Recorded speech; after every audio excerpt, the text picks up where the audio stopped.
Nice. So we all know about, okay, it's the food, the golf carts, the life you can nap, and all these kinds of things that everybody hears. But if you had to really distill it, what would you say are like the 3 key critical factors that are implemented at Google that truly creates the culture that makes it so special? So it's funny because when you look at it, everyone knows about the beanbags, the lava lamps, the free food, all this kind of stuff. Actually, any people from Google here other than the couple who came with me? One? Right here.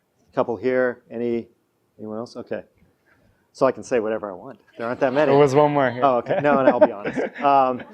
Actually, keep me honest. So everything I'm going to tell you about Google is true at the 95% level because it's not perfect, and it doesn't work this way in every situation. But at the high level, the culture at Google comes down to 3 things. One is a mission that matters. So it's not about shareholder value. It's not about making money. It's not about making users happy or customers. It's organizing the world's information, making it accessible and useful. And we don't actually teach people that mission. But if you ask anyone who works at the company what the mission is, they'll say, oh, it's organize the world's. And it's kind of a beautiful thing because it's something you can never achieve. And so it's aspirational, and so you keep working towards it, right? If you have a mission of, we want to be number 1 or number 2 in every market, once you are, where do you go from there, right? The other thing is there's a ton of academic research which demonstrates that if you connect people's work to something meaningful, they actually work harder, and they're happier, and they're more productive, and we can talk about that. And it also turns out you can connect almost any work to meaning, right? So there was an article in the New York Times 3 years ago about a guy who works at Russ & Daughters, the deli out here. Some of you know it. And his name is Chapta Shinasa Sherpa. And this is the guy's story. He's been working there slicing lox for the past 10 years, right? Or 12 years now. That's his whole job. You come in, I want a pound of lox, he's your guy. And prior to doing that, his name is Sherpa because he was born in Tibet. And his job was, from the age of 11, was to pick up stuff and schlep it up Mount Everest as a Sherpa, right? And then eventually comes to the United States. So this journalist is like, how do you feel about your work? He's like, it's incredibly inspiring and meaningful. And the journalist is like, you still people climb Everest, right? Like this huge thing, you slice fish. Like how is this possible? And he said, in both cases, I was serving other people, right? So at Google, the biggest thing is having a mission that's meaningful and connecting individuals to that or working to do so because it's motivating and inspiring and people work better. Hello. Hi, my name is Edvard. I'm a graduate student in organizational behavior. So I have a 2-part question. I'm joining a startup as employee number 11, and they're hiring tons of people. So how do you preserve culture when you have, they're going to be 60 people by this quarter next year? How do you preserve culture in the face of growth? Second part is, how do you feel about sites like Glassdoor that give you insights into actually hiring practices in companies? Thank you. Okay, so on the startup, most important thing you can do is hire by committee. Larry and Sergey started this right from the start. There was in our early offices, so this predates me, but there was a ping pong table. You'd come in, that's where you'd interview, and at the end of the day, people would sit down and they'd discuss you. Hire by committee, because then you focus on quality and you maintain that and do not compromise on that.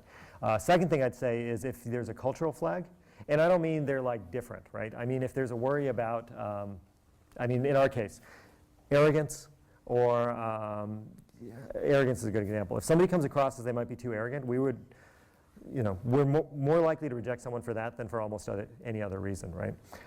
So figure out what is core to the culture and screen for that viciously, ferociously, without compromise. You will find that slows down your hiring considerably. In Google's history, our biggest constraint to growth has always been the ability to hire people. But it's the most important thing you have, because once you lose that, it's almost impossible to get back. And when you're 10 people, 20, 50 people, one person, a toxic person, has this huge, huge effect. So guard against it, and if you accidentally hire somebody who's bad, fire them right away. Whatever it costs, it's worth it. Get them out. Hi, my name is Conchita. I wanted to know, in such a big organization, how do you bring people together to share ideas and to deliver your company to the client?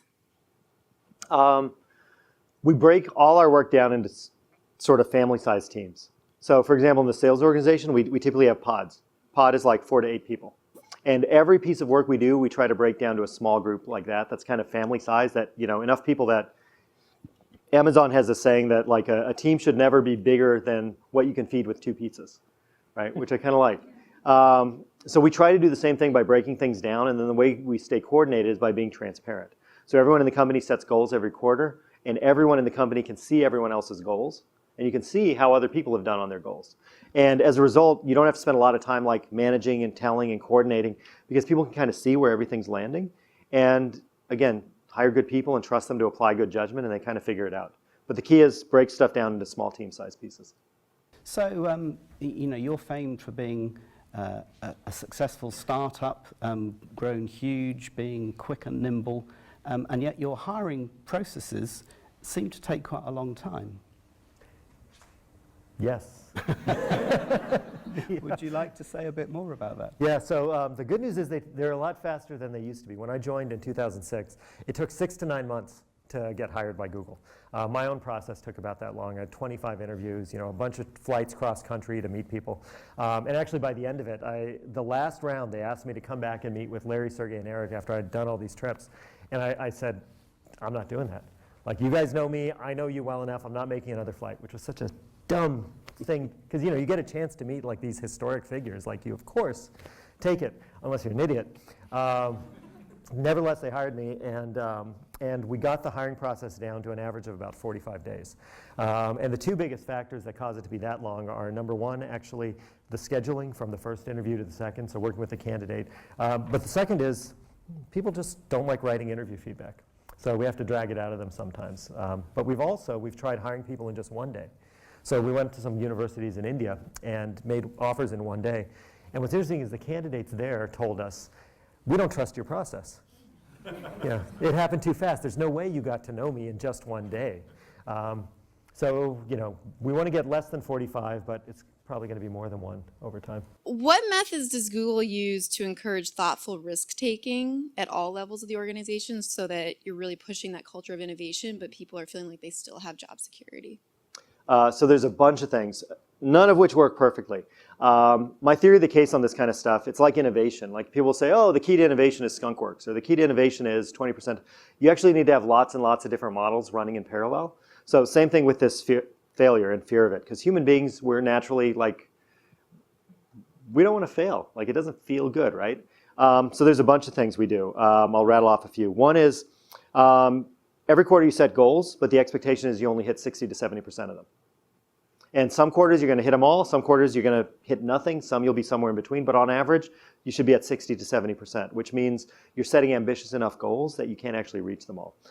Second thing is, there's a bunch of our leaders who, when they run their staff meetings, like we have a guy, Jeff Huber, who used to run engineering for Olive Ads, now he's at Google X, he spends half of his staff meeting on failure. Half on updates, what's going well, what do we need to do, decisions, and the other half he says, what went wrong and what did we learn from it to make it okay. We have something called postmortems. So we stole this. Like hospitals, someone dies, they do a postmortem, right? To understand what happened, make sure it doesn't happen again. Something fails at Google, we do a postmortem. What went wrong? What can we learn from it? How do we make sure it never happens again? Because the idea is every mistake should happen only once. We de-link pay from performance a little bit. So there's huge upside if you're a strong performer, but if you're a poor performer, we actually limit the downside. So we had a team that basically said they wanted to build a product that was called Wave. So not Waze. Everyone knows what Waze is, right? Awesome map. Wave was like this social thing they tried to build, and they had goals, and they said, we're going to give up our bonuses, we're going to give up stock, we want a milestone plan, and if we hit it, we're going to make a fortune. So 2 years in, they were at 2% of their goal, and we shut them down. Like, you guys worked really hard, you're not coming close. And what we did then was we said, but we're going to pay out all your bonuses at target as if you'd been on the company program. And we're going to give you stock at target as if you'd been on the company plan. Because we wanted to destigmatize the failure. And some of them were like, oh, this sucks. You know, I was cheated and some left. And that's okay. And others stuck around. Most stuck. So even though they failed, we actually still paid them out at some fraction of it. And the last thing I'll say is our performance curves. If you get the worst performance rating, which is needs improvement, it doesn't zero out your bonus. We've actually made that curve flatter because what we want is when people are struggling and failing, we don't want them to shut down. We want them to actually be open to how to get better. And if your bonus goes away, Like you completely, you're like, that rating's not right, right? So there's a whole bunch of things like that we do, but it's all of them together. And perhaps you could just tell me, why did you write the book? Were you not concerned that Google's secrets were going to be revealed to the world? I was very concerned. A lot of people at Google were concerned. But we have a history of sort of giving away stuff that other companies would consider incredibly strategic. So for example, we have Google Maps. And you have companies like Airbnb and so on that are built on the back of our Google Maps infrastructure. And we sort of, give it away in some cases, just, charge a nominal fee in others. We had this book scanning operation for years and years and years and years. And we were scanning out of copyright books.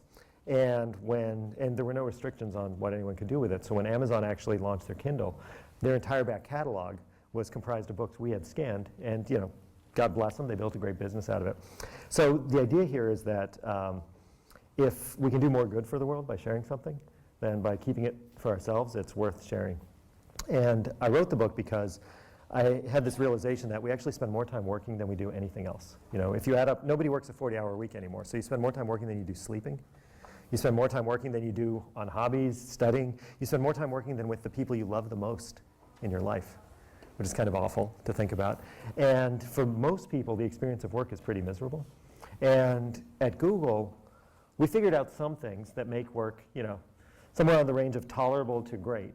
And we discovered a lot of other companies that have done similar things in very different industries. So we wanted to share kind of, here's the science behind it, and here's how you, whether you're just a team member or whether you're, a CEO or what have you, anywhere in between, can take some of that and make work better for yourself. So that's what we just did. So anyway, the lesson from GE was that when you're running a business, when you're doing leadership, you put someone in the job who's needed because their skill set, their expertise perfectly matches the problem you're trying to solve. You have a growth CEO, a turnaround CEO, sales and marketing CEO, whatever, right? And at Google, our world's changing all the time, right? Like 6 years ago, social really wasn't a thing, right? Like 7 years ago, there wasn't an iPhone, right? Which is crazy. 8 years ago, we used to get lost. Well, don't get lost anymore, right? And so there's all these new ways of thinking about things. So you constantly have to look at, you can't just bet on somebody and say they're a great leader. You have to say, is their mental model actually right for the area around them, and is that going to work and make sense? So that's the single biggest thing. When I joined Google, the second part of your question, when I joined Google, my first meeting with Eric Schmidt was, I had all this good GE DNA. I was like, okay, we got to do talent. We need this good 9 blocker, they call it, where it's like performance versus promotability or potential, and you map everyone on this grid. So I sit down with Eric. I'm like, 2 years past the IPO, got people who are billionaires, right, who might want to retire. We've got people who might get hit by a bus because we didn't own all the buses at the time. It was still very dangerous.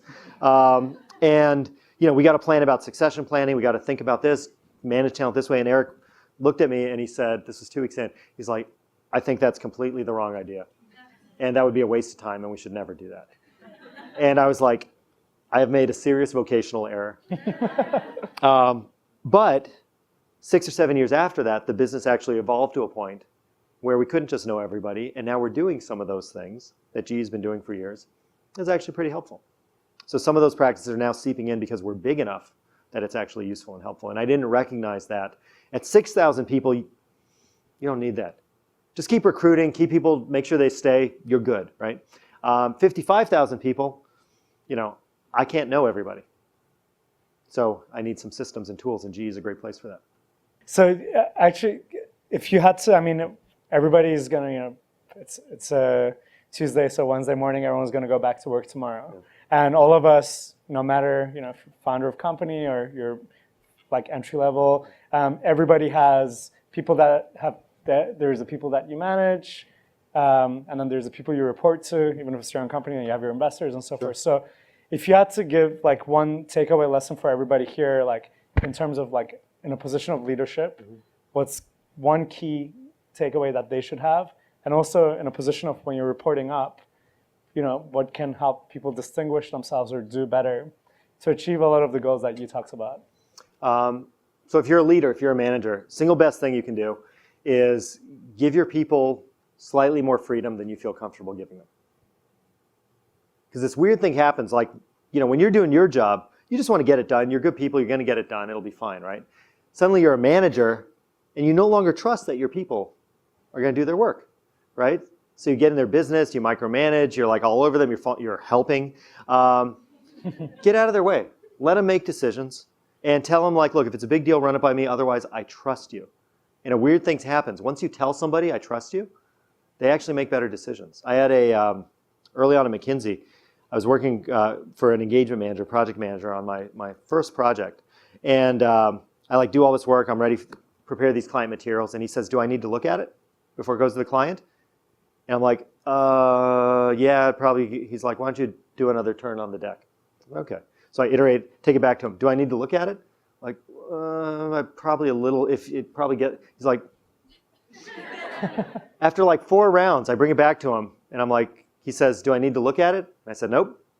He sent it to the client, right? He didn't give me any useful advice except to force me to do something to the best of my ability. So if you're a manager, give your people freedom, a little more than you're comfortable with. If you're being managed, best career advice I ever got was in an interview. And the guy asked me, he said, what are your core values? And, I was like 24 and, I didn't have core values. And I was like, well, don't lie, don't steal, be nice to your mom. And then at the end of the interview, this, by the way, like if you ever blow an interview, just turn it into a learning experiment, right? Because like if you've blown it, it doesn't matter. So at the end of the interview, he's like, do you have questions for me? And I was like, what are your core values? And I don't really remember what he said, but except for one of them, which was, he said, always go above and beyond, because then they have no choice but to reward you. And everyone's always said, work hard, go above and beyond, whatever, right? But what was brilliant was that he recognized this unfair power dynamic that exists in most organizations. Like at Google, we try to break this down. We take power away from managers. But in most companies, they are your managers, the other people around you. And sometimes they want to support you and recognize you and reward you. Other times they don't. They're busy, they don't see you, they want to take your ideas for their own, they want to, like all kinds of weird, bad stuff happens. But if you go above and beyond, if your performance is so good, and that is the one thing in your control, right? How hard you work, how high quality the results are, whether each day you're like grumbling and complaining, or whether you show up and you're like, I hate this job, but I'm going to smile today, right? Like all that kind of stuff. That is under your control. And as long as you control that, if you go above and beyond, they won't have any choice. And I've actually experienced this. Like I had somebody who worked for me who like I detested. Like it was just oil and water. I didn't get along with the person. But she was great.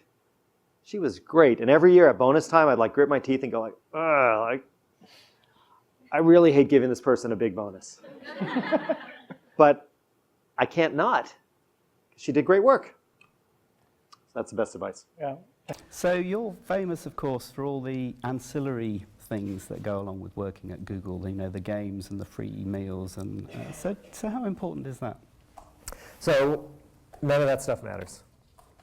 I argue that if you took away the beanbags, the lava lamps, the free food, it would still very much feel like Google. People would still want to work there. People would still enjoy it. We do those things for a number of reasons. We provide the free food because actually it's modeled on Stanford University. Larry and Sergey used to like going and having lunch in the cafeteria, and you have long tables, and you end up bumping into a bunch of strangers, and sometimes, not every time, but sometimes, you have an interesting conversation. And that's what we try to engineer in our environment. But the proof that it's not about that is, I don't know, in the US, there's a grocery chain called Wegmans. And Wegmans, it's a Northeast US grocery chain, and people are fanatical about it. And they have 1% profit margins, 1 or 2% grocers, compared to ours of 30%. Most of their employees have a high school education. We have graduate students, PhDs, and so on. It's a non-tech industry, it's family owned, it's local, it's everything. It's the complete opposite of ours. And yet people feel the same way. They're just as excited, just as passionate, even though they don't have free meals and things like that. Your John Lewis chain has some similar attributes to that. And it's because people are treated like owners and united in, and this will sound maybe trite or maybe a little incredible, but there's a sense of underlying mission in all these institutions that actually motivates and drives people. And there's great, again, academic research on that out of Yale and Wharton that shows that if you give people a meaningful mission, they do tremendous, amazing work. And if you give them freedom, they're actually even more productive. That's the secret. That's the core. It's not the lava lamps. It's not the foosball tables.